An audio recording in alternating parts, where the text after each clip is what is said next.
sweet sounds of the intro tells me it's time for the Wednesday Night Delight. Draped in Gold coming to you all over the world via your podcast and platforms and visual YouTube channels. My name is Flobo Boyce, and in the next hour or so, we're going to break down the top news and stories of wrestling. But as always, I'm not alone. I'm being joined by the man.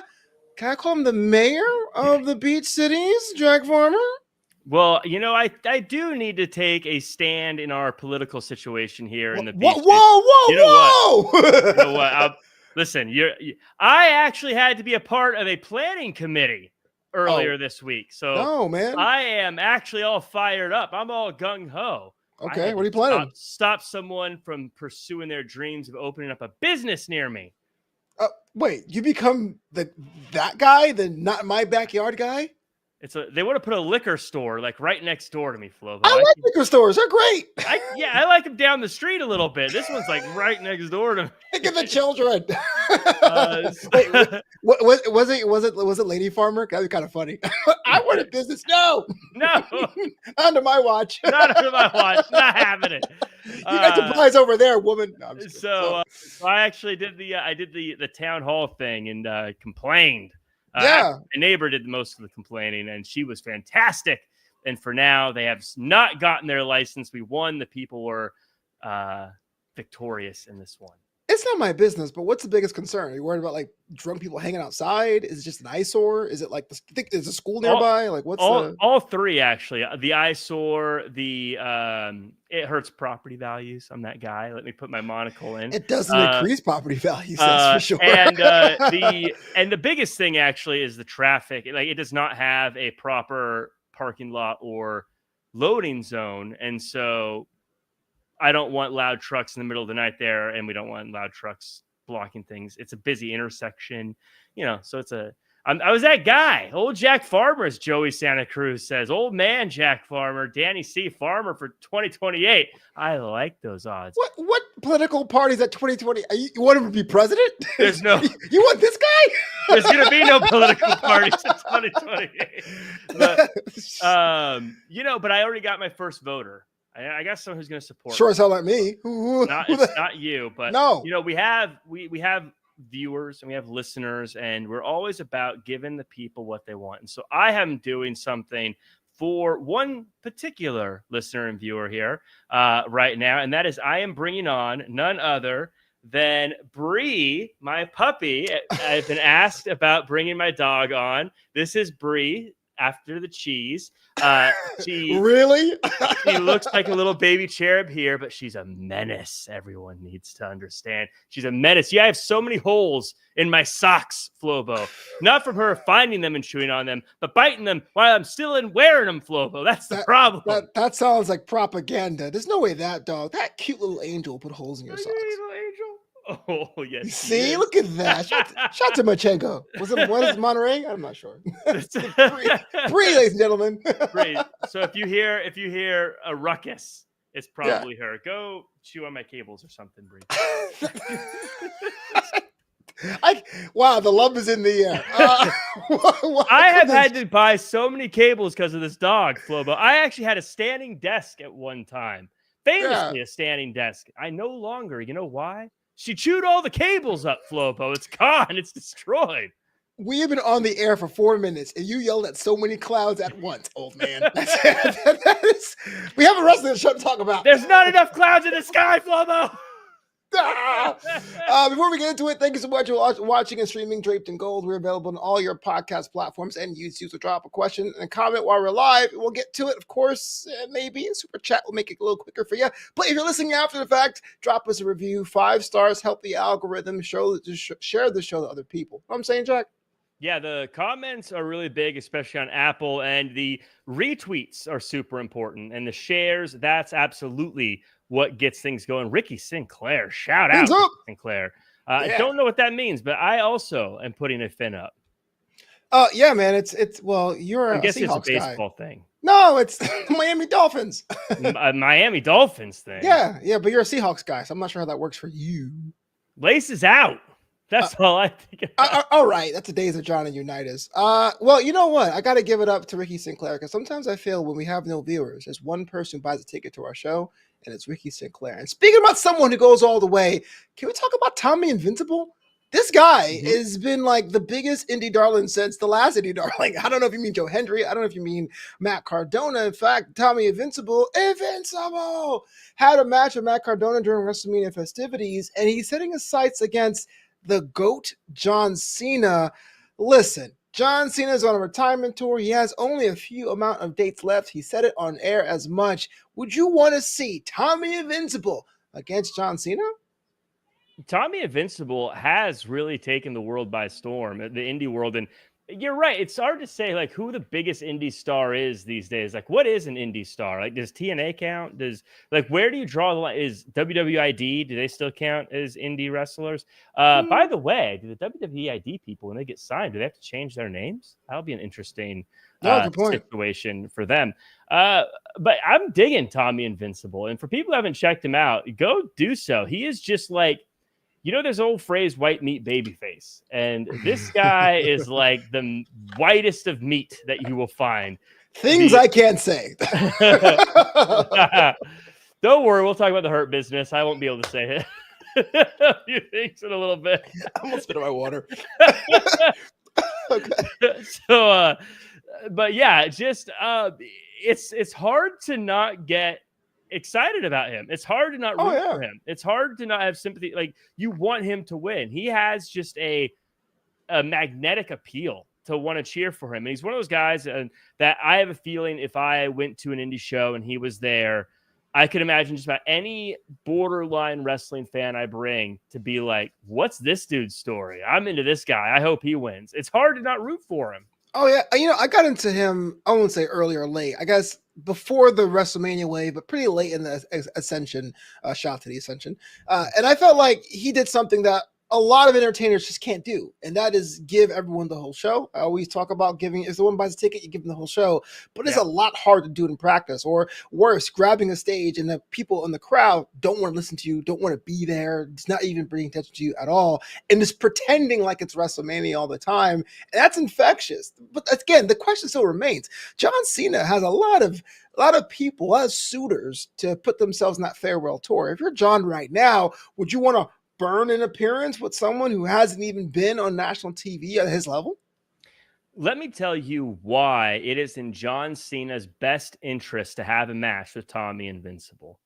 John Cena has made it clear he has one goal, he has one mission, and that is to ruin professional wrestling forevermore. And the best way to do that is to take that person that makes everyone feel good about watching pro wrestling, the person who could be the next big thing, and pluck that plant out of the ground right now and throw it into the wood chipper. If you're John Cena, I think the smartest thing you could do is to take on Tommy Invincible sooner rather than later so that you can deal with this guy and make it so no one gets to cheer for Tommy Invincible ever again. Okay. I'm going to play along. Assuming this match does happen, does WWE get involved? And would that be a fool's errand to put someone's promotion behind someone for potentially one night? Or does John Cena does it outside the WWE umbrella? I mean, look at how often WWE has done it in the past. They just did it with Joe Hendry at WrestleMania. That's different, though. They put Randy Orton in the ring with a non-WWE wrestler on the fly for a moment at WrestleMania. The biggest, like, that was a huge moment. But that's different because Joe Hendry was on NXT for months before. He was on the Royal Rumble. They had a story inside the WWE house to put this forward. This would be the first. If it came, it'd be out the cold. Be like, hey, remember me? And half of our fans who are casual fans won't be like, who is that guy? They did it with Jordan Grace in the Royal Rumble at one point before there was any history, and that worked out just fine. Just fine. Hunky-dory. You know, I think it's okay to bring people out. You look at, this is AEW, but Zach Gowen came back for one night, and it was great, and we all loved it. Why not? Why not? And I always say, Jack, what say you? But what say you in the comments if you're watching streaming right now? Tommy Invincible, the most hot talked about name. I mean, Matt Cardona even mentioned him a couple times, and Chris Van Vliet. And Chris Van Vliet, whether you like the show or not, is one of the biggest amplifiers in our space. And the name has been said many a times. But yeah, Andrew Schultz actually was talking about him as well. And was it you who sent me his entrance, by the way, where it was in that? Yeah. People should go check it out because, like all indie shows, sometimes there's not a huge attendance, and this wasn't a huge attendance, but yeah, he does his entrance as if that is Wembley Stadium, as if it's Madison Square Garden. He still gives every ticket buyer their money's worth, and that's one of the things that makes Tommy Invincible great, and that's one of the reasons why John Cena needs to ruin wrestling and take him out. Yeah. What? Oh no! Wasn't Invincible a WrestleMania theme? I have to look that up. I know I gotta look that up, but I do feel like that's a wrestling theme beforehand. That's a George Hermosa question. I like no, it's like 26 was Cash Money Heroes, 27 was Tiny Tempa. I'm thinking 28, but I'll check it out in the meantime. While I do that, you answer this to me because I heard today through Jack Farmer Enterprises that the Street Fighter franchise is getting a reboot movie, and both Jason Momoa and Roman Reigns are going to be in the same franchise. Technically, they are in the same Fast and Furious franchise, but theoretically on the screen around the same time. Think about that. The Tribal Chief in Street Fighter. That's crazy, right? Well, as someone who loves Street Fighter, I don't know where you were at when that whole thing kicked off, Street Fighter 2, I should say, but it was one of those few video games where you play it and immediately upon playing it, you're like, this is going to be an all-timer. This is an all-timer game. And to see of course, the first movie came out, and the first movie was one of the first movies I saw that was an intellectual property that I loved, that I was watching going, this isn't good. Before that, I was young. Whoa. Jean-Claude Van Damme is not good? Before that, I was definitely young enough where, like, if it was a intellectual property I knew, I'd be like, this is great. Who cares? It's awesome. It doesn't matter what happens. So this is the first time I was like, this is kind of dumb. This is kind of a bad movie. And so to hear, and I know they've attempted Street Fighter movies in the past with not good results, but I'm excited for them to bring back Street Fighter. I want to see them knock this out of the park. I want to see them do a great job. And now, of course, we're all fantasy casting who Roman Reigns could be. I see a lot of people saying Blanca. I'm seeing a lot of people are saying this was past Street Fighter 2, so I don't know. Is it Akuma? Is that how you say his name? Oh, yeah, that was a good one. No, yeah, he was he two? I think it was 2 championship edition. I gotta look that up as well. Yeah, he was. Before I get too many nerd stuff, Invincible, WrestleMania 28, that was the first Rock Cena main event. So that's the one that was in Georgia, which is the last arena WrestleMania. You mean it was a John Cena, for a John Cena main event? So long-term booking, if you feel long-term booking. Remember that story I have about Scorpio Sky and the Veggie Plate? That happened at WrestleMania 28. Really? The veggie plate thing. It's a long story. We'll get back to the time. So, okay, you were saying about the Street Fighter thing. I would say if you're going old school with probably characters who don't really exist anymore, Vega looks like totally what Roman Reigns would be. Him taking off the mask, having the claws. I mean, that's what I would pick, but I'm a man of a certain age. Vega would be a good one. I've always wished I would play Vega. I'm a Vega guy, I think. But really? Not Charlie, not Guile, no? I mean, come on. Like, everyone wants to be Guile. Everyone wants to be. Now, let me know if am I crazy here? I feel like growing up, it was Ryu, but now everyone says it's Ryu. Was it Ryu growing up? Am I crazy? I think it's supposed to be pronounced Ryu, but if you got the game and you had no Japanese friends, like, it looked like Ryu, like Ragu. Yeah. And so we all called him Ryu growing up, and someone was like, hey, by the way, it's pronounced this. Like, oh. Like, it was like, for us, Ryu to me. Like, for us, it was Ninja Gaiden until it was, it's Gaiden. You're like, oh, I had no idea. Yeah, it's true. No, it's not Ninja Gaiden. Get out of here. Yeah, exactly. This is America. Yeah, what's a kilometer? No. Just get mad.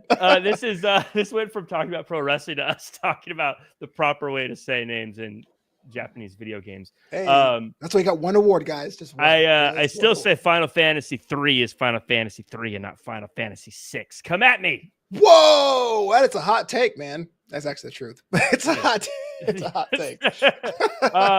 Yeah, I would love to see. I think there's a number of people. I could see him playing Bison. I could see him playing. Sagat. Is that how you say his name? But he has to shave his head. I don't know, but he's got like. There's CGI. You think they're like, oh no, you have to shave your. Why do I imagine it though, like with really bad CGI? It's like a floating green screen. Yeah. Just, Everything else looks beautiful, but that is just yeah. terribly done. We can make Thanos, but we can't do that. Yeah, in the chat and in the comments, let us know who you think Roman Reigns should play. I don't think he should be Blanca, though. I feel like, why cover that guy up with a bunch of fake hair and stuff? I feel like Blanca should be a lot more stocky, man. I think Blanca was all legs. So, yeah. So Danny Cochran agrees with me. And that's Blanca, I'm right. I want to give an award to Blanca for being a thigh guy, but you know the number one rule, you can't cover your thighs and all that hair. I'm sorry. Wow, that's the way he was born. Genetics. Sorry. Can't. You got to shave. Got to shave it. Wouldn't it be great if he was covered in hair, but he just shaved his thighs so he could be a thigh guy? Now, that's what Blanca should do. I don't know if that means I'd be creeped out or proud that you made it, that someone would change your look to be a thigh guy from a wrestling podcaster. What are we doing? Before we get to the top wrestling matches and storylines of the week, we got to talk about the one that's really making the rounds. On Monday Night Raw, live on Netflix, we've seen one of the more gruesome injuries on live television on Netflix with Zoe Stark. It was a knee injury, to say the least. We still don't really have a perspective of how deep that injury was, but the videos and clips were unfortunately circulated online, and people were calling to attention about how dangerous it is to be a wrestling star. I was actually listening to Something to Wrestle with Bruce Pritchard, even though JBL is in Bruce Pritchard's spot, and there was a discussion, not saying it's related, but there was a discussion that with wrestling now having less tour dates and less time to get those reps, sometimes it may take a little bit more to get your body into ring shape and durability shape. Not saying two things are related, but I wonder what would have happened 99 times out of 100 would not have resulted in the kind of injury Zoe Stark to suffer this week. Well, I'm not going to argue with a wrestler over what's better for their bodies in and out of the ring. If a wrestler says that doing more house shows would get their bodies ready, I'm just going to assume that that's fair. The case, because I certainly don't know. I've taken a couple bumps. Let me tell you, any additional bump would make my body more sore than anything else. Well, I could beat that. I took one bump, then retired. I was like, this hurts. Why would you do this? I always say, man, run the ropes. The ropes ain't pretty either. And they're not even ropes. They're cables. That's the hardest. That's like the easiest thing you can do is run the ropes. Like you hit the ropes. I was like, ugh. And Danny Cochran makes it look easy at Fire Pro Wrestling. I couldn't because I quit.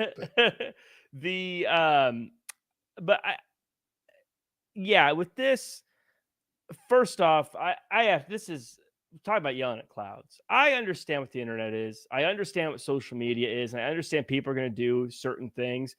But can we please stop sharing gruesome injury videos on social media? Like, I actually watched Raw later. I didn't get to watch it live. And I'm just scrolling through Twitter, X as the kids call it. And I'm seeing just this gruesome injury over and over and over and over. And then I'm seeing hot takes about why did she do it, all this other stuff. And I'm just like, I don't want to see this horrible, nasty thing. Stop showing this horrible, gross footage. We don't need to see it. It's really unfortunate. And yeah, wrestling is super dangerous. And I think it's very easy for people to have comments over what should have happened, how they should have done it, whatever. These are trained professionals and accidents happen all the time. I'm sure Zoe Stark immediately knew all the million different ways she could have handled that situation. But sometimes that's how it is in a sport like this. I think we take it very for granted that this doesn't happen more often in general. And that we're lucky that it doesn't happen more often in general. Wrestling's dangerous, man. It's crazy dangerous. Yeah, I'm torn with you. Like, I feel like seeing it so many times and so many clips and different angles, like I'll be doing something really like mundane, like washing the dishes, and it'll just like flash in my brain. I'm like, oh, you know what I mean? I don't want to see that again. But almost thankfully, I'm glad I got spoiled because I skipped over that match. I was like, there's no way I'm going to watch that in real time. So I'm not really sure. I guess if someone said, hey, it's always starting on an injury, I probably would have been like, let's see. But the fact that I saw the clip, even though I didn't ask to see it, was enough to be like, I'm going to jump over. I don't care. I'm skipping segments. I'm going to go and see on the other side of this. So I'm a little in the middle there, but it was one of the worst I've seen since Sid maybe in a ring. So yeah, it was really gross. And yeah, it was funny. I skipped the match too. But as I was watching Raw, like later tonight, this match, it's like, Like I was already just like it was almost like a Final Destination where you know that the logs are coming off the truck, but they're like, look at the logs. That's Yeah. how it felt when they were previewing the match going forward.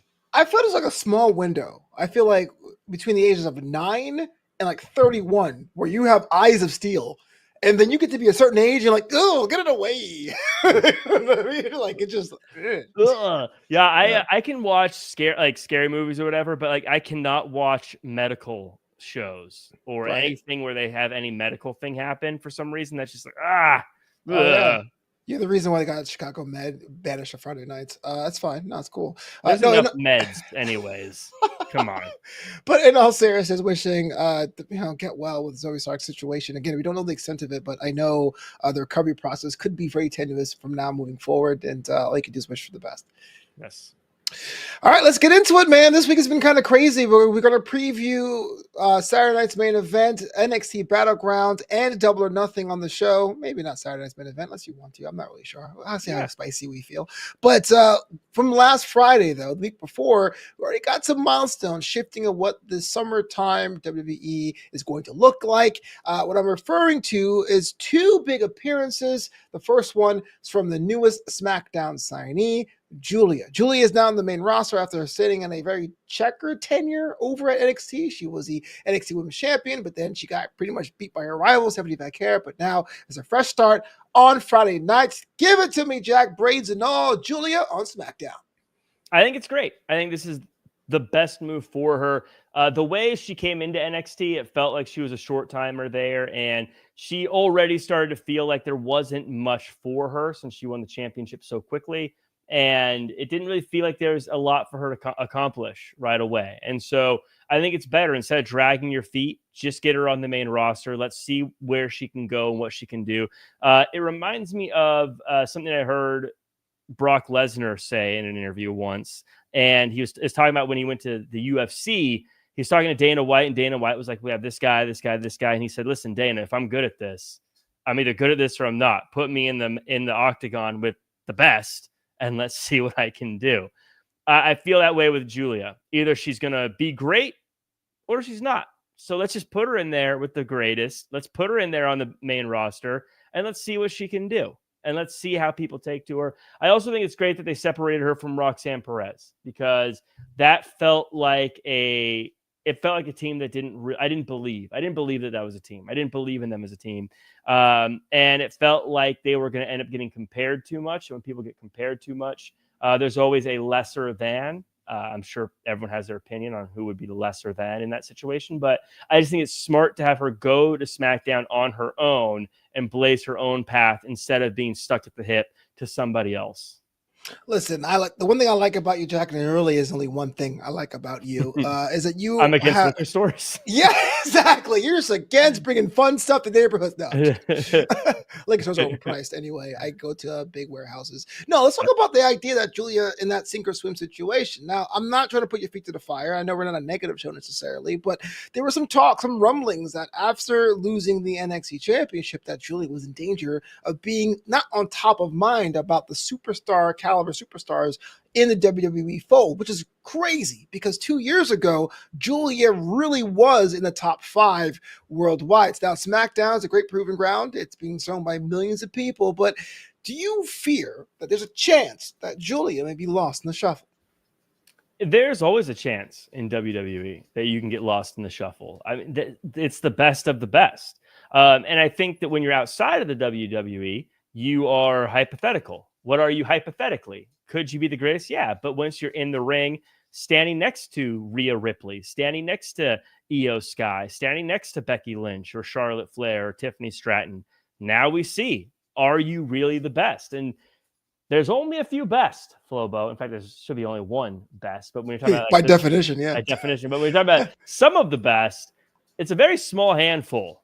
And everyone in WWE is great. We've talked about that before. Every single person there is great. Are you one of the top 6? That's what we're going to see. And then if not, are you in maybe the next 6? Can you be in that Intercontinental U.S. Championship division? Mm-hmm. Where does she land? I think that this is her best chance. And I think, like I said, with that Brock Lesnar to UFC, if she's great, she's great. Let's just see if she's great. Let's not wait around. So there's technically only one best. Are you a kind of person that has one best friend or multiple? It depends who I'm talking to. Oh, come on. I'm not saying me. I know you hate my guts. I'm saying in general. No, Do you say he's a best friend from college, best friend from work, or do you say I have one best friend? It's whatever. I don't really do the best friend thing, to be You don't honest. do many things. You don't do birthdays. You don't do best friends. What do you do, Jack? I don't really have a best friend. I don't know. Do you have friends though? Right? I do. Well, in theory. Isn't that interrogation? Oh Oh, well, I have known yeah, of course. associates. Yeah, I have, What the hell was that? of course, I have friends. Okay. But I don't really. I don't know if I have anyone that I'm like, this is my best friend. You know, All right. So like if you but I call people best friends all the time if if I yeah, but if you're in a ditch and you had one bar on your phone for service, you would call. I don't. It depends where I'm at or what I. I know you're asking. I know you're trying to figure out who that person is, but No, I don't care who that person is. I don't have like a one person that's like I'd go to. It Right. So also you don't. depends the mood I'm in. Like I don't know. Like sometimes my friends are all very different. I find, and Okay. so I definitely have different friend groups. Um, Uh, no, I wasn't trying to get a name. Trust me. Again, not interrogation. I thought that either you would have one best friend who's or your multiple best best. friend? That was a good question. I don't have any best friends. But that was my whole thing. I was like, I don't have any. I know I'm it's firm. James Lott Jr. Just tell So me. James Lott Jr. is one of my best friends, right? Oh, He's now that you're throwing the B word around, right. He's one. you're But you're at, calling James Lott Jr. the B word. Okay. he's a closer friend, yes, than most people, right? Than say, I don't know, who's a friend that you are close with, and I don't know, some wrestling podcaster, right? Yeah. But when someone says, "Who is your best friend, Flobo?" I go, I don't really have one of those. I don't, because I am a terrible person. It takes a lot to hang out with me. Well, then why are you giving me a hard time? Because you're an enigma, Jack. No one knows anything about you. I'm an enigma wrapped in a paradox, All right, Jeff covered up Hardy. in a question. Yeah, the charismatic enigma. Speaking about people who are an enigma, let's talk about JC Mateo, or is that Matanzas Cueto, or is it Jeff Cobb? Jeff Cobb showed up, got a name change, and already is on SmackDown as well. I'm a big Jeff Cobb fan. I do feel like he's a guy for a long time. He was like my indie guy. When I go, hey, you gotta go to this indie show, you gotta check out my big three where Matt Riddle, we don't talk about him out loud. Pete Dunne and Jeff Cobb. And now Jeff Cobb is on WWE programming. Thoughts about him in this situation right now? He's not in a faction, looks like, but he looks like he'd be very close to being in one. What say you? I'm a big Jeff Cobb fan as well. I loved him as Matanza Cueto in Lucha Underground. I loved all things Lucha Underground. I also, getting to watch him wrestle as Jeff Cobb, I got the chance to call a Jeff Cobb match, actually, for Prestige Wrestling, which, by the way, I'll be on the call June 1st for Prestige Wrestling here in Los Angeles. If you can make it out, you should do so. But cool guy to talk to in the locker room. Great wrestler. One of those guys that's just insanely powerful. So I'm rooting for him, and I'm excited to see what he can do. Not super pumped about his debut so far. Okay.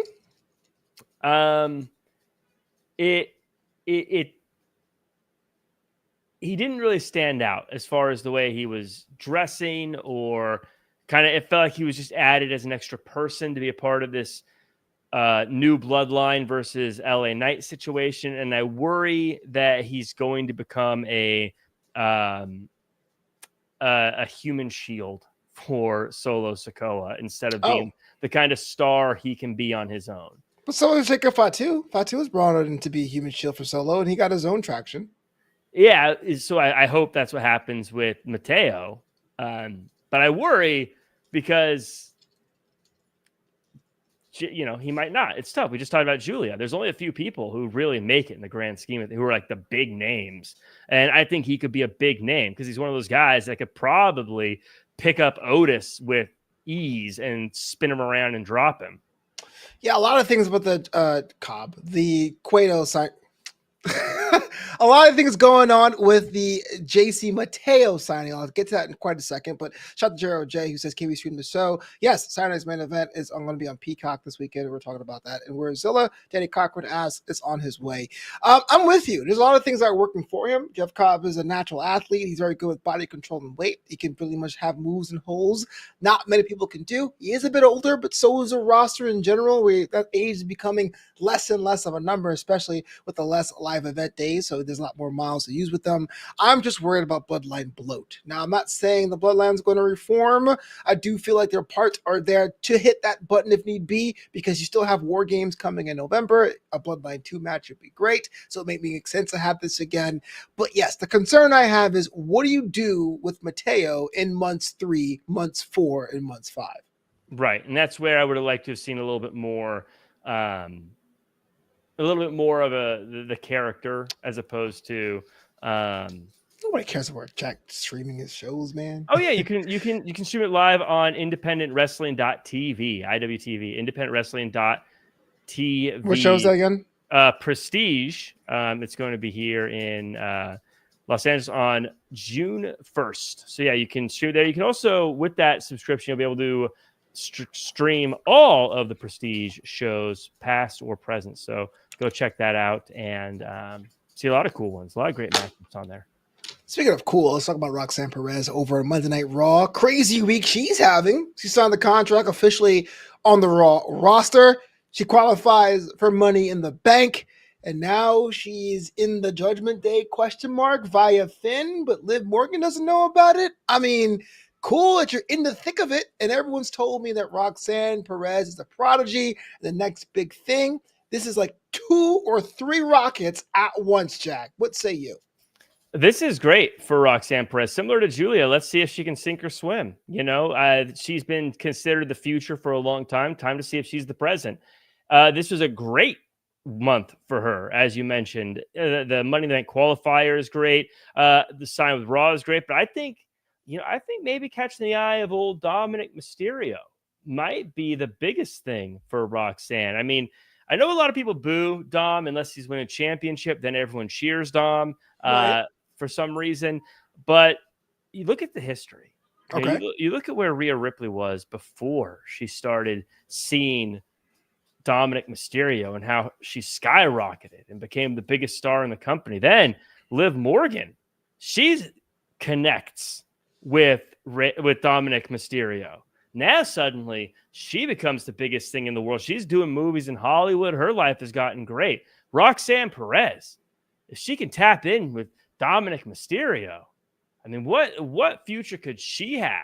I mean, that to me is almost like a Paul Heyman Braun Breaker connection. I mean, this could be the biggest thing in pro wrestling if Roxanne Perez is able to woo Dominic Mysterio. I mean, this could be incredible, Flobo. Speaking of wooing, Danny Cochran says, just remember, chicken tendies are all you need to get in the Judgment Day. But they were nuggets. They weren't tenders at all. I thought Dominic was going to be like, this doesn't count, but he accepted the nuggets as tendies. I don't trust anything he does moving forward. Wouldn't it be great if she didn't get into the Judgment Day and it all comes back to him saying, you gave me nugs and not tendies. So like, we never trusted you. That is so ridiculous and so absurd, but I can see it happening at the same time. It's like the thumbs down. You told me many times she's the future, sink or swim time to your point, but I really feel there's a smaller window now than ever before with roster bloat and the pace of Raw to really stick out and to have people cheer for you. It may be an uphill battle. Even though she is very young, I do think she may not have as many chances as she would have had a generation ago. Yeah, it's a very tough division to be in, a very tough show to be on, very tough roster to be on. This is, in the past, we talked about AEW having too many people on the roster, and is that true or not? I don't know. But WWE, they have so many stars on their roster. They have so many people who aren't just on the roster, but should be featured on TV regularly. So yeah, it's going to be very tough to carve out time. I mean, I look at Lyra Valkyria. She's a champion and she can barely get time on TV. So it is going to be tough. And you look at how rarely certain people have matches, and it's going to be tough. It's going to be very tough for her. Does she have what it takes to do it? Yes, absolutely. We'll have to see if she does, though. This actually brings me to one of my favorite segments on the show. This one here is called General Manager Pick'em. It's where they ask this guy, Jack Farmer, my broadcast colleague, questions as if he were the general manager of a particular brand. In this case, it doesn't really matter if you're Raw or SmackDown. Just keep this in mind. So Roxanne Perez qualified for the Women's Money in the Bank ladder match, which is 6 individuals this go around. Her alongside Alexa Bliss and Rhea Ripley, who also qualified on Monday, are going to be vying for an opportunity for that Money in the Bank briefcase. But you get the call for Up on High from Triple H or Nick Khan or whoever you like, R-Truth, I don't know. And they say, hey, Jack, GM of Raw or SmackDown, we're trying to shake things up again with the way we have people qualify for the Money in the Bank ladder match. Now, as general manager, you are now tasked with a brand new way of having people qualify for the Money in the Bank ladder match. What would you do? I would do the old balls in the spinner thing that they do for the Royal Rumble. Safer, I guess. Yeah, sure. But then the person that gets the right, you get 1 through 6, and if you're in the, it's 6, right, or 8? Yeah, it's 6 this year. Sometimes it fluctuates throughout this history, but now it's been 6 most times. So yeah, you get numbers 1 through 6, you're in. If I would just use the same balls that they have. So like if you get number 28, sorry, you're not in. That's how you figure it out. You would just basically make it a lottery. That is very gripping television. Yeah, awesome. And I'd start the show with just a line of people, and they would just take turns, and we would just watch. That would be kind of funny if it was one of those old school wrestling shows with like the high powered intro, the pyro, and then it's cuts of people online. Just 12. Oh. 12. Oh. That is awful. That is the worst idea I've ever heard. You'll get them next time. Don't worry. And then the next one comes in, and then gauntlet matches, battle royals, elimination matches, anything. You're just like, draw. Yeah. Well, if this was WWE 2K, I would probably have everyone battle in like elimination chambers with the winner of elimination. I would have 6 elimination chambers. You're going to blow the budget, man. 6 elimination chambers with the winners going on to have a Money in the Bank ladder match with then getting a shot at the champion.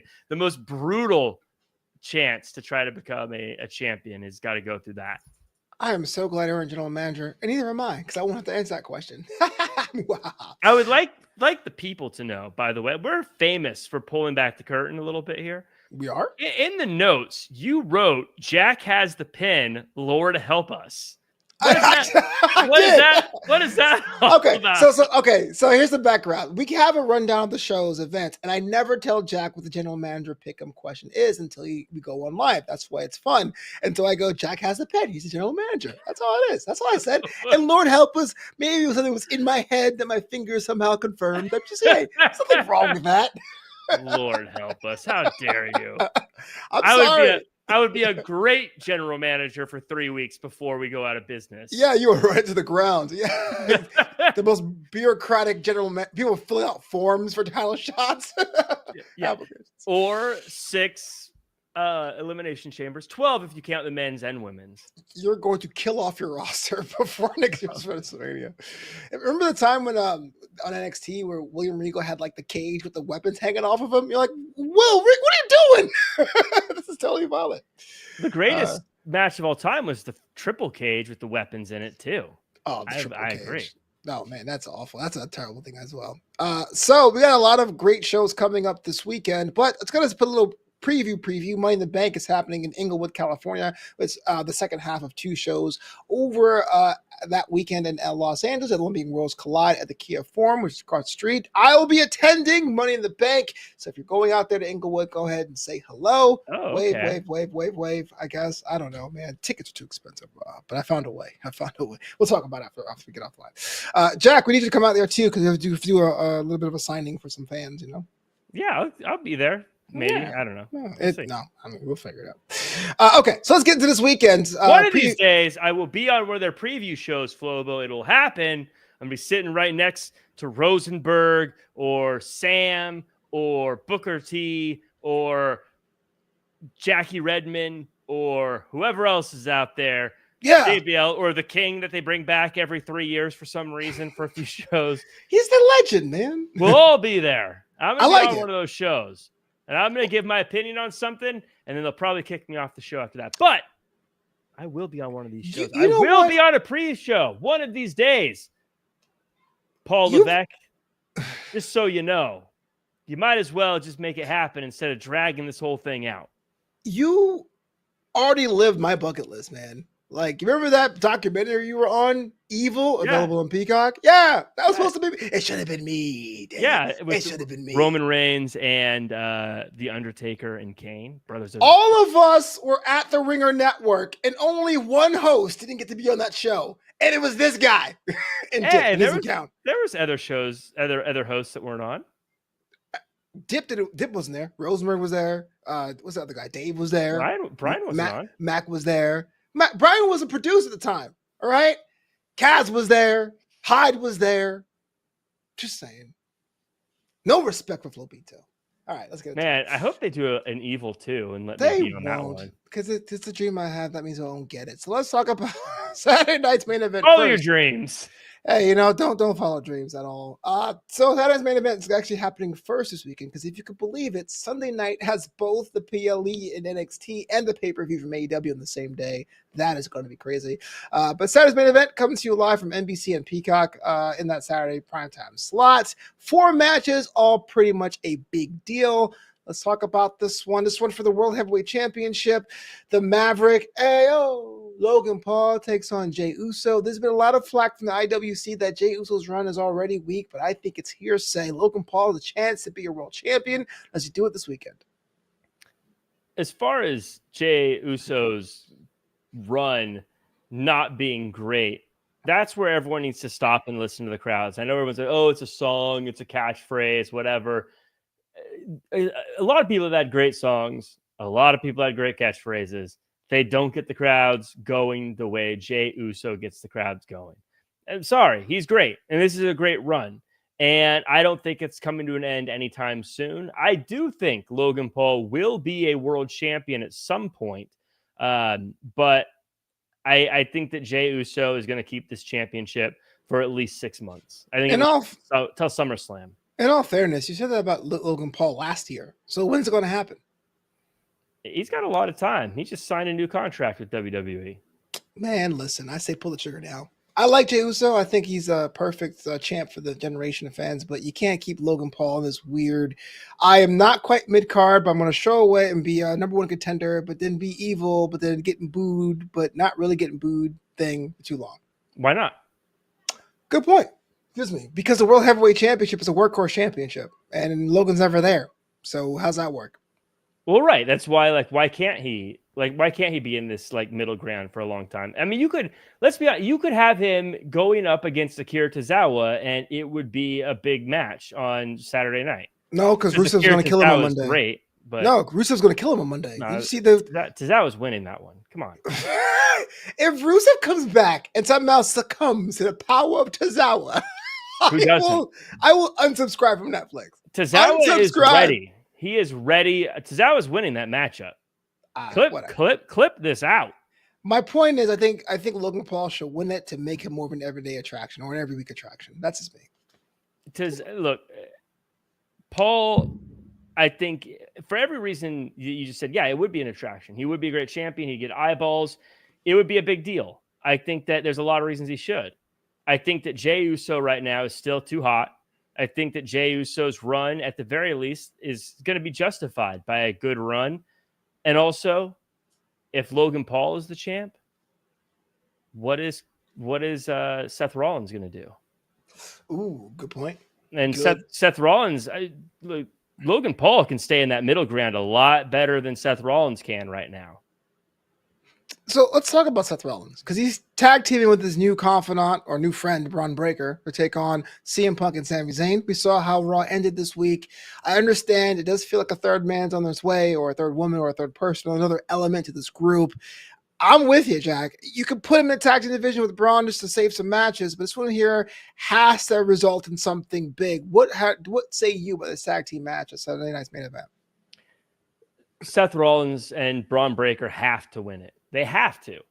If they get beat now, they're dead in the water. Like if you with a team like this, you have to create dominance. You have to show that you're in control of things.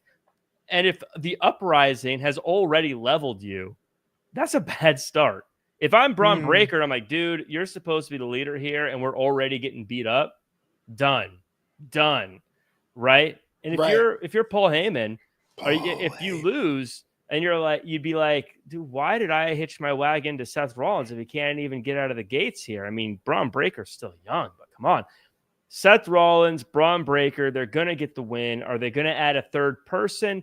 Sure feels like it. I would love for them to. Don't know who they'll add, but I would love for them to add somebody. Akira Tozawa? I don't know if they could afford Akira Tozawa. Afford. Well, talk to me about the way kayfabe is a thing. That's a word I've heard about. I'm not sure what it means, but there was a press conference a couple weeks ago where R-Truth's biggest fan, his childhood hero John Cena, put him through a table, and R-Truth has to put some sense into John Cena. So they have a one-on-one matchup this weekend, and well, if I was a betting man, I'll go with the champ, right? I mean, you always go with the champ. You always go with that's really always. You always bet on the champ. That's if you bet on the champ every time, you are going to win most of the time. That's just. I mean, look at the past. If you look at the WWE Championship, if you bet on the WWE Champion every match since the start of 2020, you'd have a lot of extra cash in your pocket right now because the champ typically wins. If you look, same with the World Championship. If you did it for the past year, Gunther would have made you a lot of money over the past. Yeah, you'd have lost once. Okay. But you'd have made a lot of money in the meantime. So you always bet on the champion. But one, I got to say that R-Truth is going to have that entire building behind him. R-Truth is going to be the most loved character in pro wrestling. And if John Cena wants to ruin pro wrestling for everybody, beating up R-Truth might be the greatest thing he could do. And it's crazy how R-Truth and what he's been doing for this, like what it feels like a decade now, and just being fun and building up goodwill with the audience. It almost feels like this has all been for this moment at Saturday night's main event for John Cena to just crush him in front of all of us. I think that it really is kind of a perfect storm what's happening there. And I gotta give R-Truth a ton of credit. His promo was great in the fact that he felt like he did something a lot of people struggle with, and that is when you're the fun character, when you're the guy that everyone like makes everyone laugh. A lot of times people struggle to be serious. And he was able to make that transition to serious very, very well. I think R-Truth was incredible this week. I think he's going to be incredible in his match with John Cena. But let's face it, John Cena getting the dub. Last time R-Truth and John Cena had a one-on-one matchup, you know that night. It was a fateful night in WWE, table match, night of the pipe bomb, where John Cena went through a table and stayed down for like 8 minutes while CM Punk ripped into him and the company. So, I'm rooting for R-Truth, but I'm with the champ, even though the title is not on the line in this case. And the last match of Saturday's main event is a storyline that I guess we're getting more of, even though it's not necessarily for Flobito, but Jack loves it. It's Drew McIntyre and Damian Priest, this time in the steel cage. I think it says a lot when even the two wrestlers are saying, I'm stuck in this vortex for the past year. I think it says a lot when, as they're getting to this, like, man, I can't wait to be done with this situation. Oh, yeah. I think we're all kind of ready to move on from it. I think that Drew McIntyre has proven to be an MVP for WWE. He seems to be able to find a way to make anything he does must-see TV, feel important. This is going to be his second cage match blow-off. It's a cage match, right? It's going to be his second cage match blow-off in a row Well, the other one was Hell in a Cell, I think, actually, wasn't it, with CM Punk? Oh yeah, it was Cell match. So okay. You can be stuck in an enclosure twice, or what does that say about the kind of value this guy brings to every rivalry he has? That every time he's in a rivalry, it ends with the kind of match that feels like a significant feud ender. And so I think Drew McIntyre has been just the star. And again, going back to the Logan Paul thing, is he the main eventer or is he not? Drew McIntyre is someone who I think you need to get out of there, and you need to find a way to strap up because he is absolutely incredible. Man, what are we doing? These two men are holding pattern, and I said this at the WrestleMania Pro Show. That was my break matchup. I went out to get some snackies while that match was happening. I heard that it was good. I watched it back, and it really was. But for some reason, something doesn't really quite click for me on this. Maybe I'm just an old fuddy duddy. Well, you might be. You might be. I mean, Jerk. I too am ready for it to move on. I mean, it was over a year ago. It was WrestleMania in Philly that these guys really started when Damian Priest cashed in on Drew McIntyre.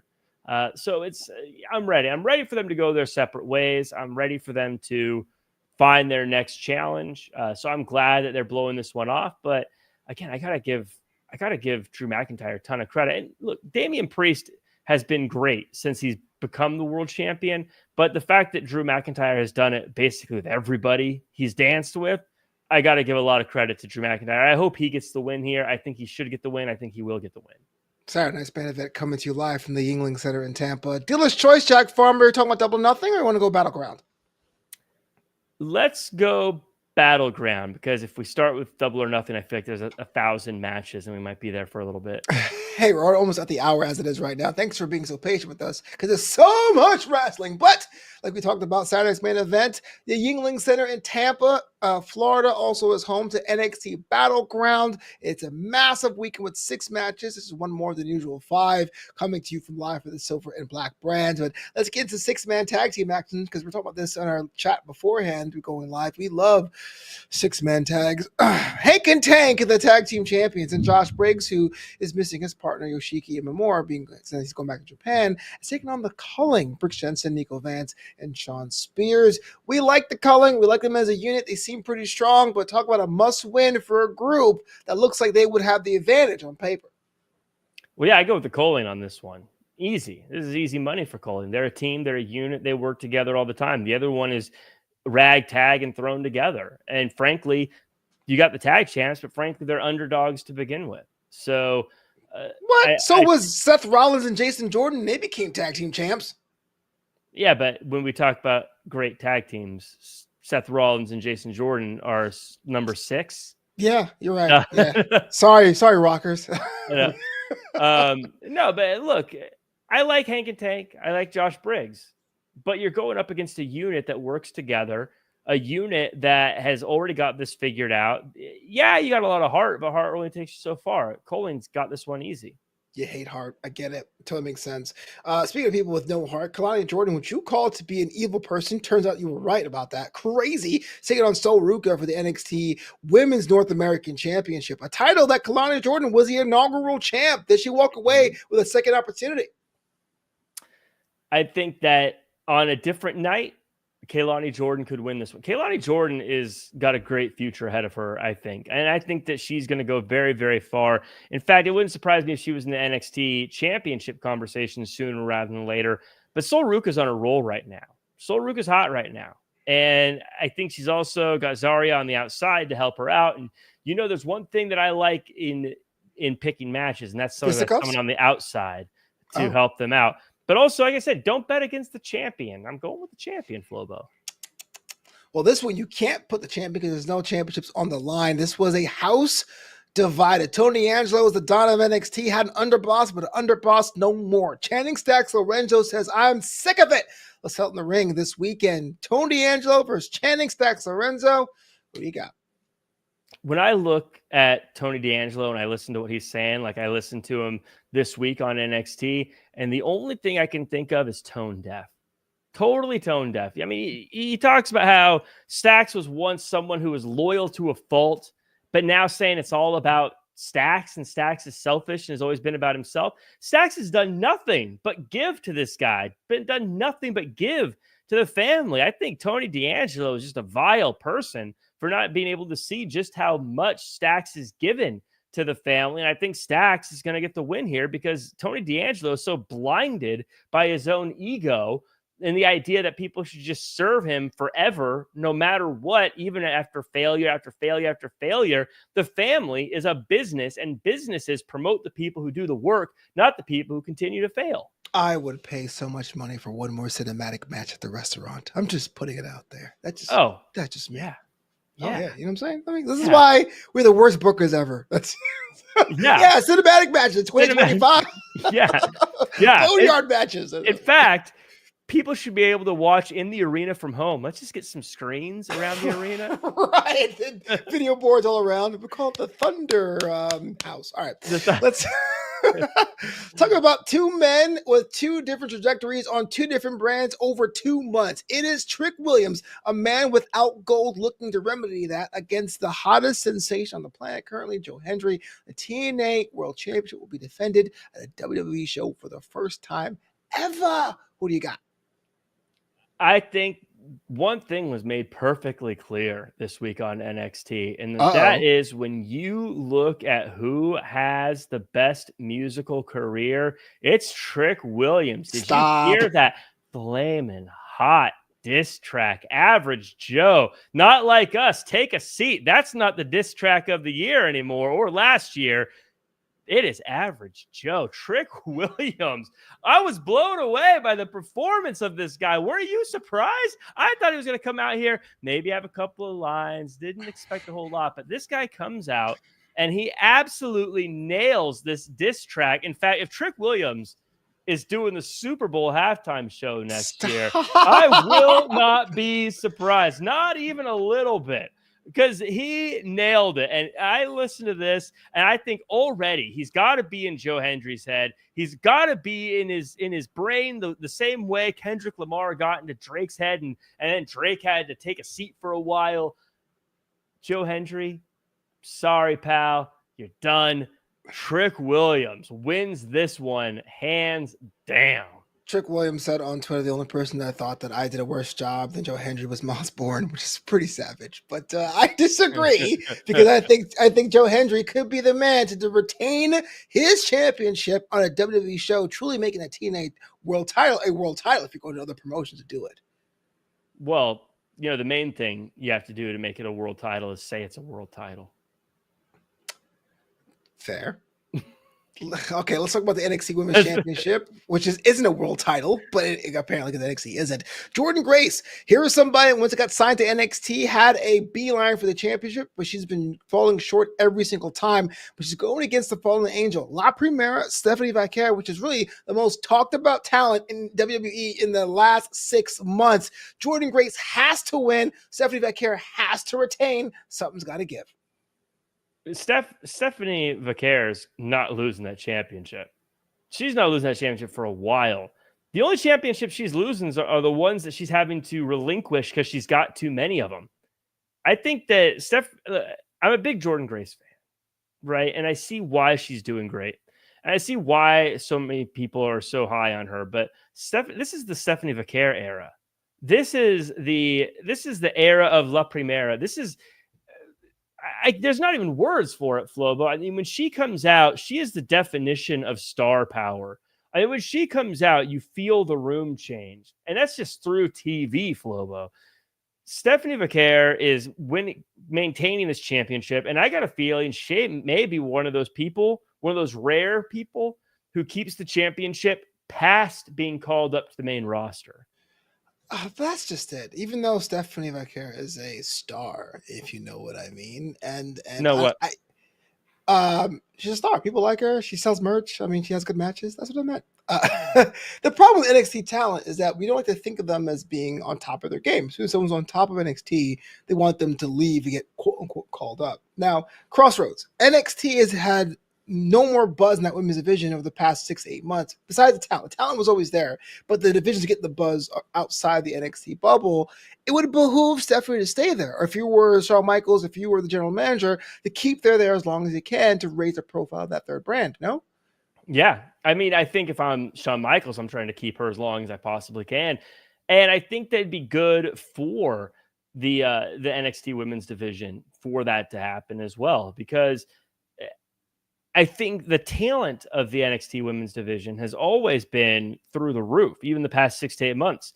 I think one of the weaknesses they've had, however, and the men's division is doing this a bit too, is they're importing so many new wrestlers that it's hard to feel like this is the NXT brand and not the imported wrestlers brand. AEW had this issue for a while as well at times, but when you look at the biggest stars, Julia, Stephanie Vaquer, Jordan Grace, all the people who are getting the most shine are the people who just showed up.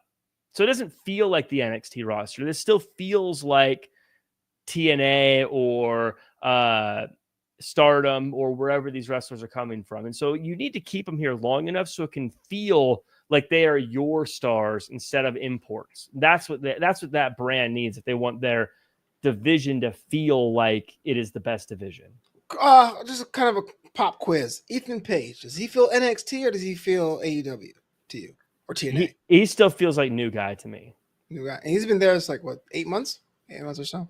Yeah, I mean it's starting to wear off a little bit, but I think with him it's because it felt like he came in and was featured so quickly. I think that was a disservice to him in some ways, because it felt like, oh, this outsider is getting the shot, and now it still feels like it's the outsider guy. It doesn't feel like he's had a chance to ingrain himself. You know, him and like Ricky Saints, that'll pass eventually, but for now, that also feels like there's a lot of people who just sort of came in and are now being featured as opposed to the built-up individuals. By the way, even though people kind of hate Def Rebel, Ricky Saints' theme song slaps, man. The new one, it's like the perfect song to play when you're put your stuff in the gym locker and you're walking out to the floor looking for that first 20-pound bicep curl thing machine. Like, it's great. I love it. I just do the whole, it's great. I love it. Def Rebel, you're cooking on Tuesdays, y'all.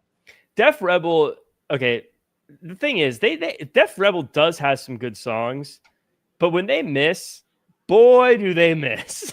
Boy, howdy. They sure do miss. they miss. Yeah. They miss big.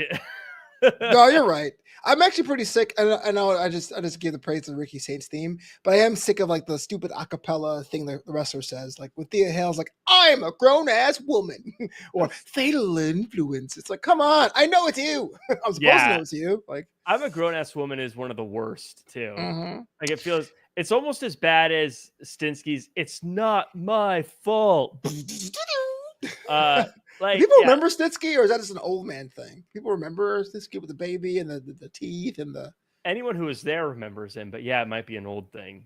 Yeah, it's like my dad's telling me about Ivan Koloff and stuff when I was a kid, and I was like, what? I don't care. It's kind of like when Cole referenced Heidenreich on Raw this week. Oh, sorry, Heidenreich's a freaking legend. I love his disaster pieces. Road Warrior Heidenreich. Heidenreich. I love his theme song too. I get you, but he referenced the Michael Cole Heidenreich moment. Oh. And I'm surprised that he did not just let that disappear into the ether, because boy, howdy. Yeah. That was uncomfortable. Before the Usos gave the Revival itching powder, there was a Heidenreich incident. And I'll leave it at that. But our main event for the NXT Championship is Miles Bourne getting an opportunity of a lifetime, but it could be the end of his life, going against a ruler, Obafemi, live at Battleground.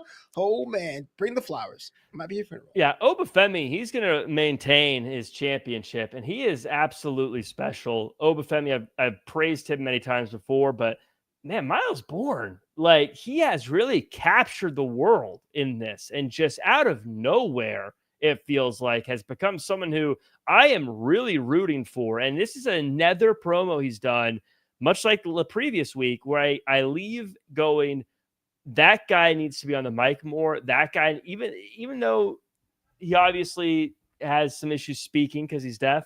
Still comes across great on the microphone. Still comes across great as a character. I'm rooting for this guy. He looks like a champion. Obafemi's going to beat the daylights out of him, but hey, maybe he'll live to fight another day. I'm on board the Miles Bourne train. Yeah, I mean, it's a hard sell for me, only because we haven't really seen him win a story beside the championship story. But what a way that can change with a flick of the wrist and some fate this weekend if he becomes NXT champion. So I think Oba is going to kill him still, but if he did win, I might be on He board. might survive. Okay, that's great. Just him in traction. He's not going to win, but he might survive. Just a shot from the hospital bed. I made it.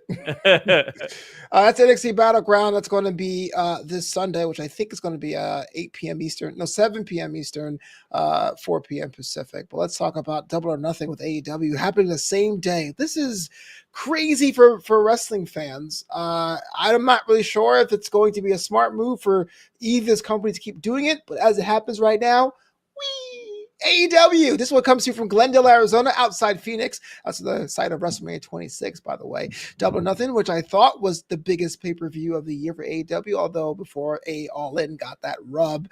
We're talking about matches. Only 8 on this card compared to a normal 12 or so. Jack. So far, because we still got a couple days and a collision to figure it out. And before we get to the predictions, is there one match I'm particularly looking forward to the most? And please let it be Anarchy. It's funny you say I'm looking forward to Hangman Adam Page versus Will Ospreay the most. I'm really excited about that one, and their promos tonight I think were fantastic, and I think that they really sold me on watching this and showing how important this match is. Something that I think AEW struggle with sometimes is like I want people to say that this is an important match. I think sometimes AEW just they assume like, well, of course it's important. It's the tournament finals. But no, I want you to say it's important. I want you to act like it's important. And these guys acting and saying this is important, putting it in the main event. I am very excited about that one. But Anarchy in the Arena does always steal the show a little bit, doesn't it? It is always. It's kind of like I'm never really that excited for it. I'm always like, it's just gonna be a bunch of nonsense happening all over. But when I'm watching it, I am a bit like, let's go. This is nuts. Yeah. What's going on? I am waiting for Matt Hardy to show up again and change between his different versions of Matt Hardy, like he did that one year. Or now that was a back in the cinematic days. Those were awesome. But that's good-ish, pal. Did you have a favorite Matt Hardy? Are you a big money Matt guy? Broken, Woken, version 1, Extreme? I'm old, but I was always just the Hardy Boys, the original Hardy Boys version. With the super tight t-shirts and the little design on the sleeve and the baggy cargo pants. I could never. I'm a version 1 guy myself. Yeah, MFer. And the super wet hair. The wet hair. If I had hair, I'll keep it wet. Well, since you started with that, let's go into it. So the Owen Hart tournament, I think, was over 6 weeks this year. The longest duration for the tournament. The men's final is Adam Page and Will Ospreay. They opened the show this week on Dynamite. This can steal the show, although it really can't because it's really the featured matchup of the show. I'm not sure. Anyway, Ospreay is great. Adam Page is great. And we see the return of the Millennial Cowboy we all missed from the pandemic. Yeah, we sure. We talked about both men can't win or both men can't lose. Adam Page needs a win because he's also been in that Logan Paul position for the past few years where he's been like, are you the guy? Are you the main event? Are you the world champion? Hovering right around there, but can't seem to get over that hump. But it really feels like it's Will Ospreay's time. It really feels like it's time to pull the trigger with him. And it really feels like him beating Jon Moxley and just becoming a superstar that can lead AEW. He's also the kind of person who I think can be someone who helps lead an AEW if you want to grow it to the next level. I think Hangman can as well, but he's had his time, and I think he'll have his time again. But I think that Adam Page right now would feel like we're getting more AEW that we already had. Will Ospreay feels like we're getting a new AEW. This is a new era. This is a new time. And again, I think we can go back to Adam Page. I've said before, Adam Page over the past 5 years has probably been my favorite wrestler. So I am a big Adam Page fan. But I think right now it's Will Ospreay's time. And I think Will Ospreay's champion opens up so many doors for main event matchups down the road. They can always revisit Adam Page and Will Ospreay, but there's so many big matches that Will Ospreay can have, and he's someone who can cut promos. He's someone that the fans love. He can have great matches. Just make him the guy. I don't think they need to hold back any longer. So speaking about time, right? Is it Jamie Hayter's time in the women's bracket? Mercedes Moné looks very much what AEW was 2 years ago or a year and a half ago. And Jamie Hayter, a lot of starts, a lot of stops. This character to me could be something you can see in all the souvenir cups and production trucks, but she has to get the dub. Does she do it though in Glendale this weekend? This is a similar situation that so many of us have had talking about WrestleMania and WWE, right? Where you have an opportunity for two different wrestlers to go on to that big main event and get that world championship shot. The one that I think the wrestling fans all want, the one that I think the people who are on the internet want, the people who watch every week, the ones that they want, and that's Jamie Hayter. But then there's box office, right? There's what's going to look good on the marquee. And right now, the biggest and best marquee is Timeless Tony Storm versus the CEO Mercedes Moné. That's what people are going to want to see. And so I think that Mercedes Moné continues her win streak and she goes on to All In. Was it good for business to combine your women's championships? Yes. And why now? I don't think you should combine the women's championships. And I don't think they will, because I think that Toni Storm's going to win. And I don't think that the TBS title will be on the line. This one here could be very interesting. I'm with you. I like the fact of having the top talent go against each other, especially now we've confirmed All In is your big event of the year. Although, man, if you want to tell me that AEW is where the best wrestle, I'm not trying to slight Mercedes Moné, but Jamie Hayter is a thinking fan's favorite wrestler. Like that's someone you can get behind pretty easily. That's why I want to see win. No shade to Mercedes, but again, because Jamie Hayter was there, we saw her reinvent herself, almost like Toni Storm, not on quite the same level, and she should be rewarded with that in the spirit of Owen Hart. I mean, look, I agree. That's why I said I think wrestling fans want to see Jamie Hayter win, and then they want to see Jamie Hayter move on. But it's the blockbuster marquee. That's what this is, and I think that's what we're going to get. Talk about marquees. The Hurt Syndicate having a bit of a personnel issue. MJF in, out, sort of in, contract signing was interrupted by the unfortunately named Sons of Texas, because it's unfortunate because I don't get it. They're both from Texas, but I still remember the Spanish God guy, but that's just me. Sons of Texas, Dustin Rhodes, Sammy Guevara against the Hurt Syndicate. They hurt people, but they hurt these guys this weekend. If this was any other week, I would say that the Hurt Syndicate is going to run wild over the Sons of Texas, and that this is going to be light work, easy day. No offense, Sammy Guevara. No offense, Dustin Rhodes. But the Hurt Syndicate, they're just too strong, too fast, dressed too well. However, they've been so distracted with this MJF thing over the past few weeks. I wonder just how focused they are. I wonder if they're ready for this.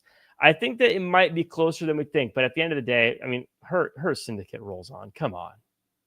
Ain't no way, man. You want to bet for the champs? That's the perfect example of me betting on the champs. I mean, Shelton Benjamin. The Ring of Honor Tag Team Champions, the Sons of Texas? No, those championships are on the line. That don't count.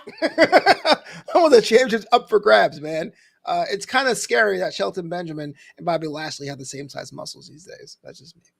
Yeah. Talking about that AEW Women's World Championship, Timeless Toni Storm feeling herself having one of the better runs within the Timeless Toni Storm story against Mira Shirakawa. Mina has her own fan base, her own support group, myself included. It'd be kind of cool, but something tells me Tony's walking away with the gold. Yeah, I don't see Mina Shirakawa getting the win here. I think, again, we're looking at Toni Storm, Mercedes Moné for All In, and that means that Timeless Toni Storm is going to have a fun one. I think she's going to get the win. I think there's going to be a lot of fun moments in this matchup that make Twitter happy. But I think that at the end of the day, Toni Storm gets through this. I wouldn't be surprised if an upset Mariah May resurfaced to take out some jealous anger on her former friend, Mina Shirakawa. Mariah May. I haven't heard that name in years. I'm just kidding. Grand Slam Australia. I'm with you. I do think there'll be some surprises here, some returns. I want your thoughts about this one here. This one is my pick to steal the show only because of the players involved. It's FTR, which, if you remember, always seems to deliver, but they have a new manager over the past couple of weeks, Stokely Hathaway, doing the tracksuit thing, kind of, sort of okay. Against Daniel Garcia, which is one of Jack's favorites, and Nigel McGuinness. Look, man, I'm not sure if it's because Nigel is a fan favorite, or he's good in the booth, or he somehow has perfect hair. Wink, wink, nudge, nudge. But this one here has all the elements to really be the one we talk about around the water cooler on Monday. You know, I'm so torn on this because every player is one of my favorites. I love FTR. I love Stokely Hathaway. I love Daniel Garcia. I was a day one Daniel Garcia supporter. And Nigel McGuinness, as you know, you and I both know, we're huge Nigel McGuinness fans. And I feel like I got to support him all the way. I think this is going to be a really good one. I agree with you. It might steal the show because I think that FTR, when they are on, is one of the best tag teams on the planet still. I think that Daniel Garcia is great. And I think that Nigel McGuinness ain't getting in the ring to do half-ass work. Nigel McGuinness is coming. If he's going to wrestle, he wants to do something special. And I think we're going to get something special here. And well deserved too. I mean, knowing his story and how he basically had to bench himself and the commentary booth to come on back, I hope he really does something really cool. Yeah. But yeah, I feel like this whole show is all Jack's favorites because Mike Bailey's on the card. What? Mike Bailey going for the Continental Championship, still one of the more nebulously titled ones, but I'm not trying to knock a man's potential achievement. Going against Okada. Okada is on a card, and he's not in the main eventer. He is defending his Continental Championship against one of the guys that Jack says is favorite, Speedball Mike Bailey. Is it really going to be Speedball's time to shine? Yeah, Speedball's another guy I had the chance to call a few matches for. Again, you can check those out on the Prestige channel on the independentwrestling.tv. When you're getting that, to check out, of course, our show United on June 1st at the Vermont in Los Angeles. But Speedball, big fan of him. It's not going to be his time, though. Okada is he showed me something today. He showed me timing. He showed me smarts when he was on doing that promo. And he made everyone think he was going to say the B word and not best friend like you use the B word for. He came out and he said, yeah, what did he say? I can't remember what he said. He said, that was Jack. And he said, like, I don't think so, or just watch or something. But he came back and everyone thought he was going to say it, and he didn't say it. And I think everyone sort of got let down for a minute, and then they appreciated, like, oh yeah, he got us. He fooled us. No, hold on. Because 6 months ago, you were telling me that, man, Okada doesn't really hit the same anymore like he did in Japan. But you're saying you're entertained by the guy. This was entertaining. This is an entertaining promo. He did great here. I think he's going to get the win. I do want to see him. I want to see him try to get back that old Okada, though. I want to see that New Japan Pro Wrestling Okada. It feels like he was doing stuff with the Elite, and now he's doing stuff with the Continental Championship. I want to see him really break loose, though, and give us something on American soil that we didn't expect we were ever going to see. Maybe we'll get it with Speedball Mike Bailey. If anyone could do it, definitely is Speedball. But I still think if I'm a betting man, and sometimes I am with pro wrestling these days, I am not betting. I am betting on Okada because, like I said, I bet on the champs. You raise a good point. A lot of people remember the teens, the 2010s fondly for Okada when he was in his late 20s and considered one of the best in the world. Not saying he's not good now, but people don't really have him in the same regard they did. And there's a little bit of a faction of fans that want him to go back to that classic Okada. But there's also someone like, say, Jericho, who always tries to reinvent himself. But even Jericho went back to the Lionheart stage at one time too. If Okada decided to express himself in the New Japan way he did, like 2013, 2014, 2015, would that work in AEW? Or will that be seen as like a last grasp nostalgia act? Well, I think it's okay for him to do it because he didn't do it here. He did it in New Japan Pro Wrestling. It's a bit like when Hogan came to WWE and he was doing the NWO thing again. It worked because he was never the NWO in WWE. So so it works spectacularly. Totally. But and so I think it's okay if he goes back to it here because he hasn't done that here. And if he was in New Japan and he's tried to go back, it'd be a little bit like, okay, you're playing the hits, but no, let us see what you can let it play us the hits. You haven't played for the American audience yet the hits. Let me hear the hits now here in America. Where we use things like miles and inches, and Ryus and Ryus and Ninja Gaidens and talk about someone who's doing the new stuff. Ricochet, still on one of the most creative runs of his career, against a man who has no time for gimmicks, Mark Briscoe. This one here is just a slugfest, man. But here's the deal I have with it. I want your question about this. It is a stretcher match. And for what I remember, a stretcher match is when you incapacitate your opponent and you put him on a stretcher and you go past the line. But they said, and by they I mean Excalibur says, in this stretcher match, you have to put them on a stretcher, go past a line into an ambulance, therefore make it an ambulance match. Jack, I'm confused. Yeah, you got to get that right. Just like Falls Count Anywhere and No Holds Barred are not the same thing. There's very nuanced rules. But I don't really understand why it's an ambulance match or a stretcher match. But it should be fun. They're two guys who are very fun. Yeah, I think that Ricochet is on quite a roll right now, and I think that Mark Briscoe is one of the most lovable characters in pro wrestling. So this will be a fun one. Again, Ricochet is the one-tool player as opposed to the five-tool player we saw earlier today on Dynamite. Of course, 5 tools. You can't be the master of any of them. Ricochet, one tool, the scissors, master of the scissors, proved it, and got the win today. I think he'll get the win at Double or Nothing as well. It's kind of a shame because as much as everyone tells me like Mark Briscoe, he's failed to really win the big one over the past couple months. And maybe that'd be a time to sell stock if you had stock in Briscoe. His win-loss record has been pretty abysmal in big-time matchups, that's for sure. But he's lovable, which always helps. Hopefully he does eventually turn that around. But for now, I'm not backing off of Ricochet. He beat Zach Gowen. He beat Anthony Bowens. Shout out to the Valley Boys. If you guys have not followed the Valley Boys on Instagram, they're a bunch of guys who play softball or baseball in the Valley. And Anthony Bowens is a character on that like baseball reality show. So it's kind of weird to see him on a clip in like Van Nuys a baseball on Monday and then like wrestling on Wednesday. It's pretty sick. Yeah.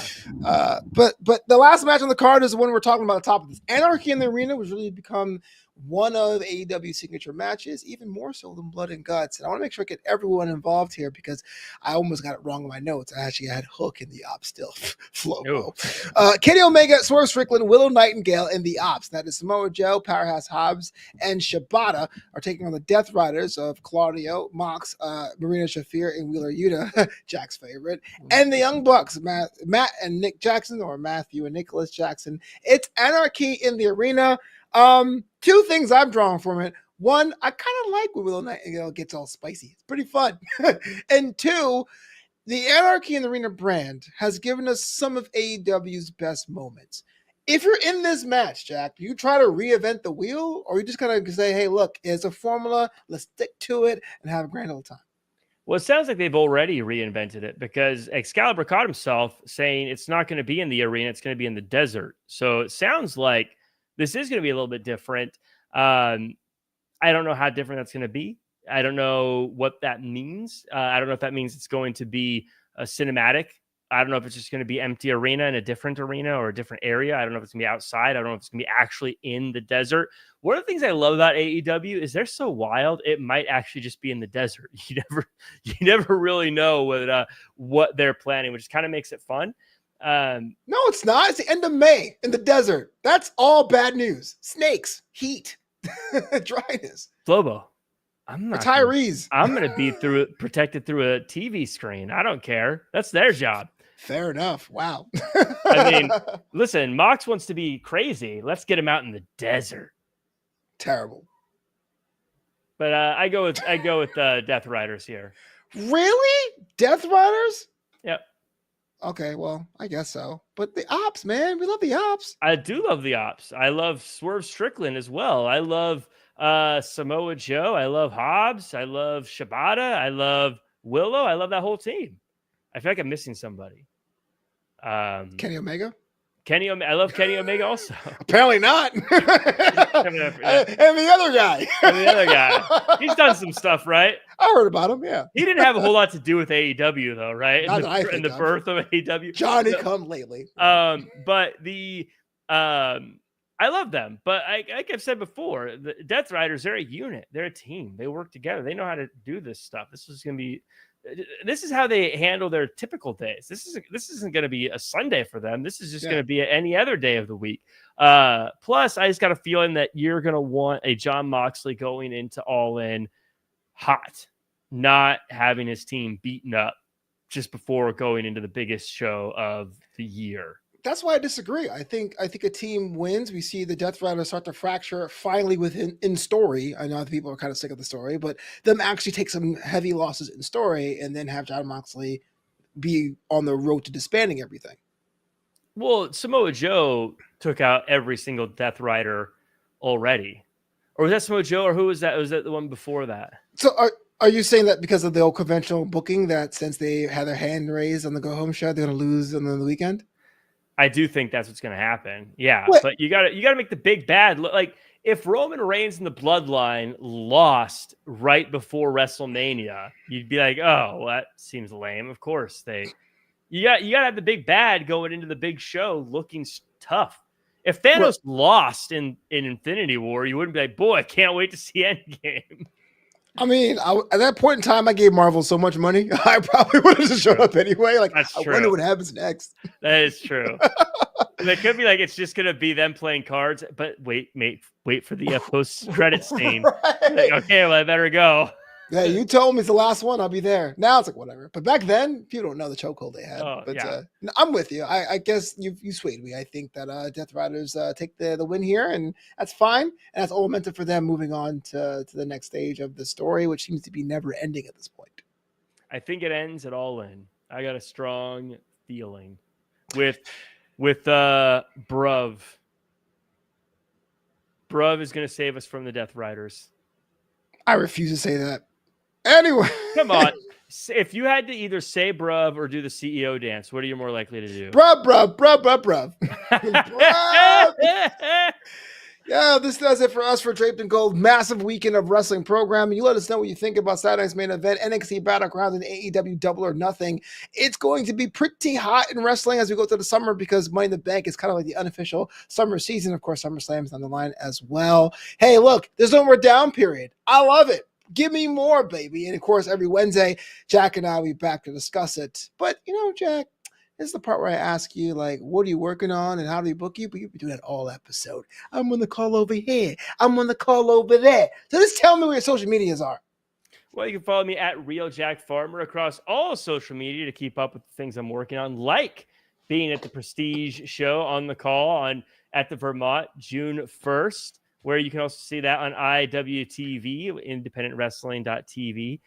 Or you can also check me out at Championship Wrestling on June 3rd, where I will be holding the microphone there as well. I still don't know if I'm doing interviews or if I'm doing ring announcing. They got me doing all sorts of stuff over there. Check your local listings for that, or head on up to Oxnard and see us over at that show. Oh, okay. Do you still do Monster Jam? What's going on with that? I still do Monster Jam. We're going into the off season, though. Probably doing more of it next year.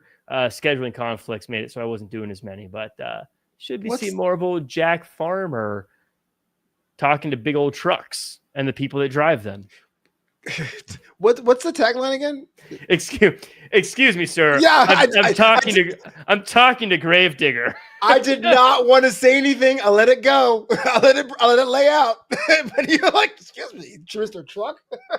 Excuse me, I'm talking to Jurassic Attack. Please, sir. I see you did W5, W30 this time. Worked out to your advantage. Now, what's the tagline? Is it the greatest show on dirt? Or... greatest show on dirt. Is it really that? Yeah. Oh. It is, in fact, they have a theme song that gets stuck in your head if you go there. It's the greatest show on dirt. It's the Monster Jam. I had no idea it would be a country song. Color me surprised. It's Draped in Gold. They've got a few of them. That's, yeah. Shout out to Tupelo. You can catch me on that X and Blue Sky at Flobo Boyce. And also, if you're in the podcast space, check out New Amsterdam Radio, my baseball podcast, In the Booth with Flobo Boyce. We are having a huge get. Former Met Jerry Blevins and I sat down for an interview. That's going to be up in a few weeks. You don't want to miss that one. Jerry Blevins, yeah, that guy. And of course, you want to see or read my weekly sports takes with a bit of comedy mixed in, justasandwich.com. But granted, it's not as cool as what Jack Farmer's doing, and that's okay by me. I don't know. You sound pretty good. You sound like you got a lot of irons in the fire. Yeah, but no one ever calls me to do documentaries. I'm just saying. It's because I don't have any friends or best friends. That's probably the problem. Well, there you go, guys. If you need a documentary voice, call me. Draped and Go will be back next week, 7:30 Pacific, 10:30 p.m. Eastern to break down what's happening in wrestling. Jack, get us out of here, man. What's the magic words? Do your best and be yourself.